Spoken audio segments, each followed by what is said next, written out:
வணக்கம். நான் உங்கள் தோழி. டிஎன்பிஎஸ்சி குரூப் 4க்கு படிக்கக்கூடியவங்களா நீங்கள் இருந்தீங்க அப்படின்னா கண்டிப்பாக இது உங்களுக்கான ஒரு வீடியோ தான். குரூப் 4ல் நம்ம ஏதோ ஒரு ஆர்வத்தில் நம்ம ஒரு எக்ஸாம் தான் இருக்குது அப்படின்னு சொல்லிட்டு ஒரு நோக்கத்தில் நம்ம உள்ளே வந்திருப்போம். ஸோ வந்துட்டு ஒரு சில பேர் வந்து 2-3 அட்டம்ப்ட்லாம் நம்ம கொடுத்துருப்போம். ஸோ நமக்கு வந்து 1 மார்க்கு, அரை மார்க் இந்த மாதிரி இதில் வந்து நமக்கு சக்ஸஸ் வந்து போயிருந்திருக்கோம். அதுக்கப்புறம் நம்ம வந்து திரும்ப அதை படிக்க முடியாமல் ரொம்பவே கஷ்டப்பட்டுட்டு இருப்போம். அதுலேயும் குறிப்பாக பார்த்தோம் அப்படின்னா நீங்கள் வந்து ஒரு ஹவுஸ் ஒய்ஃபாக இருந்தீங்க அப்படின்னா இந்த வீடியோவை நீங்கள் கண்டிப்பாக கேட்டாகணும். இது உங்களுக்கான ஒரு வீடியோ மட்டும்தான், முழுக்க முழுக்க. அது மட்டும் இல்லாமல் வேலைக்கு இப்போ தான் ஃபஸ்ட் அட்டம்ப்ட் நான் படிக்கிறேன், ஸோ தான் ஃபஸ்ட்டு முறையாக நான் டிஎன்பிஎஸ்சி எக்ஸாம் குரூப் 4 படிக்க போகிறேன் அப்படின்றவங்களுக்குமே ரொம்ப ரொம்ப மோட்டிவேட்டடாக இருக்கக்கூடிய ஒரு உண்மை கதை தான் நான் உங்ககிட்ட சொல்ல போகிறேன். இது வந்து பார்த்தோம் அப்படின்னா ரியல் லைஃப்பில் நடந்த ஒரு ஸ்டோரி தான். எனக்கு தெரிஞ்ச ஒருத்தவங்களோட ஸ்டோரி தான் நான் இங்கே சொல்ல போகிறேன். ஸோ அவங்கள பற்றி நான் ஃபஸ்ட்டு சொல்லிடுறேன். அவங்க எப்படி அப்படின்னா ஃபேமிலி வந்து நல்ல செட்டில்டான ஃபேமிலி, மேரிட் ஆயிடுச்சு. அவங்க ஹவுஸ் ஒய்ஃப் தான். அவங்களுக்கு 2 குழந்தைங்க இருக்காங்க. ஸோ அவங்களுக்கு 2 குழந்தைங்க இருக்காங்க. நல்ல சம்பாத்தியம், எந்த ஒரு இவங்க வேலைக்கு போகணும் அப்படின்னு சொல்லிட்டு அவசியமே கிடையாது. ஆனால் இருந்தாலும் இவங்களுக்குள்ள வந்து ஒரு ஆசை. ஸோ நம்மளும் வந்து ஒரு கவர்மெண்ட் வேலைக்கு போகணும் அப்படின்ற அந்த ஒரு ஆர்வத்தில் தான் இவங்க அந்த 2 குழந்தைக்கு அப்புறம் தான் படிக்கவே ஆரம்பிச்சிருக்காங்க. வீட்டில் ஹவுஸ் ஒய்ஃப்னாலே வேலை எவ்வளோ இருக்கும் அப்படின்னு சொல்லிட்டு கண்டிப்பாக உங்களுக்கு தெரியும். அவ்வளோ வேலை, 2 குழந்தைங்க. ஸோ அந்த குழந்தைங்க படிக்கிற ஸ்டாண்டர்டுக்கு வந்துட்டாங்க. அப்போ தான் அவங்க ஃபீல்டுக்குள்ளே வர ஆரம்பிச்சிருக்காங்க. சைட் பையில் அவங்களுக்கும் அந்த சின்ன குழந்தைங்களுக்கும் பாடம் சொல்லி கொடுக்கணும், வீட்டில் வேலையும் செய்யணும், அதுக்கப்புறம் இவங்களும் படிக்கணும். இந்த மாதிரி தான் அவங்க படிச்சுட்டு இருந்திருக்காங்க. அவங்களுடைய ஃபஸ்ட் அட்டம்ப்ட் பார்த்தோம் அப்படின்னா குரூப் 4 தான் அவங்களுடைய ஃபஸ்ட்டு அட்டம்ப்ட்டு. ஸோ அந்த ஃபஸ்ட்டு அட்டம்ப்ட்டில் அவங்களால முடிஞ்ச வரைக்கும், ஏன்னா அப்போ வந்து அவங்களுக்கு என்ன சிலபஸ், எப்படி படிக்கணும் அப்படின்ற மாதிரி அவங்களுக்கு தெரியலை. அவங்க அந்த ஃபர்தராக அதை வச்சுட்டு என்ன செஞ்சுருக்காங்க, படிச்சுட்டு போயிருக்காங்க. அந்த குரூப் 4ல் அவங்களால அடிக்க முடியலை. ஸோ அப்போ அவங்க என்ன பண்ணாங்க அப்படின்னா, நான் என்ன தப்பு பண்ணேன், ஸோ நான் எப்படி படிக்கணும் அப்படின்றது அவங்களுக்கு ஒரு 50% அந்த எக்ஸாமுக்கு அப்புறம் அவங்களுக்கு தெரிஞ்சிருச்சு.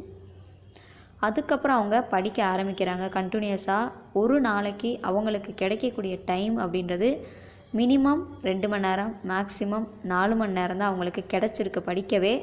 யோசிச்சு பாருங்கள், மினிமம் 2 மணி நேரம், மேக்ஸிமம் 4 மணி நேரம் மட்டும்தான் அவங்க படிச்சிருக்காங்க. ஆனால் ஒரு நாள் கூட அவங்க படிக்காமல் இருந்தது கிடையாது. அவங்களுக்கு உடம்பு சரியில்லைன்னா கூட அவங்க படிக்காமல் இருந்தது இல்லையா. அவங்க வந்து டெய்லியுமே அந்த 4 ஹவர்ஸ் அவங்களுக்கு படிக்கலை அப்படின்னா அன்றைக்கி நைட் அவங்களுக்கு தூக்கமே வராதான். ஸோ தூக்கம் வராமலாம் ரொம்ப நாள் வந்து 12 மணிக்கு 1 மணிக்கெலாம் எந்திரிச்சு உட்காந்து அந்த படித்து முடிக்கணும், இன்றைக்குரியதை நம்ம படித்து முடித்தா தான் அவங்களுக்கு அந்த தூக்கமே வரும். அந்த மாதிரி ஒரு ஹேபிட் வந்து அவங்கக்கிட்ட இருந்திருக்கு. இத்தனைக்கும் அவங்க வேலைக்கு போகணும் அப்படின்ற அவசியமே கிடையாது. ஸோ அவங்கள கை மேலே தாங்கக்கூடிய ஒரு குடும்பம் தான் அவங்களுக்கு.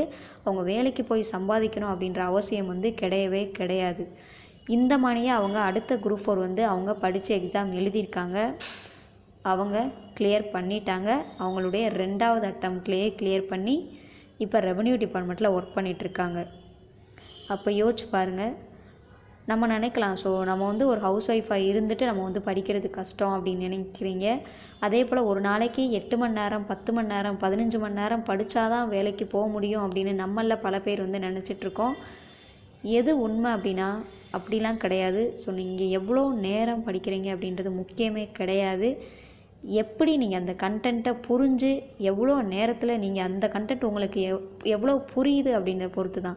ஸோ எந்த ஒரு விஷயத்தை நம்ம செஞ்சாலும் நம்ம அதை கரெக்டாக திருந்த செஞ்சோம் அப்படின்னா கண்டிப்பாக அதில் வெற்றி தான் வந்து கிடைக்கும். அதுக்கு ஒரு உதாரணமாக தான் அந்த அக்கா இருக்காங்க. இத்தனைக்கும் அவங்க பையன் இப்போது 8th ஸ்டாண்டர்ட் அந்த லெவலுக்கு வந்து அந்த பையன் படிச்சுட்ருக்கான். ஸோ இப்போ தான் 1 வருஷத்துக்கு முன்னாடி தான் அவங்க டிஎன்பிஎஸ்சி படிக்க ஆரம்பித்து இப்போ அவங்க போஸ்டிங் வந்து போயிட்டாங்க. போன குரூப் 4ல் அவங்க வேலைக்கு போயிட்டாங்க.